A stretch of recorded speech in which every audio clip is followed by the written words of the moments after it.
আসসালামু আলাইকুম প্রাণপ্রিয় কলিজা বন্ধুরা, দেখতে পাচ্ছেন পাহাড় ডেঙ্গিয়ে কিভাবে অঝরে ঝর্ণার পানি বেয়ে আসছে বাংলাদেশের ভিতরে। এই যে এগুলা কিন্তু পাথরের পানি, পাহাড় ভেঙে পাহাড়ের ভিতর থেকে আসতেছে। এই পাথরের পানি, এই পানিগুলো খুব প্রচণ্ড ঠান্ডা। দেখে মুরব্বী আস্তে আস্তে পড়ে যাবেন। পানিগুলো প্রচণ্ড ঠান্ডা এবং এই পানির ভিতরে দাঁড়িয়ে থাকাটা একটা মজার ব্যাপার।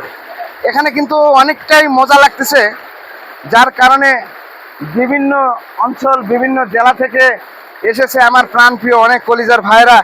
তারা বিনোদন করছে, মন খুলে তারা ঘোরাফেরা করছে।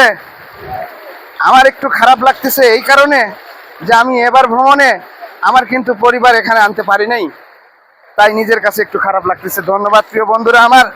আগামীতে দেখা হবে আবার আপনাদের সঙ্গে কোনো একদিন এই আইডিতে সপরিবার নিয়ে ঘুরিয়ে বেরিয়ে অনেক কিছু দেখব।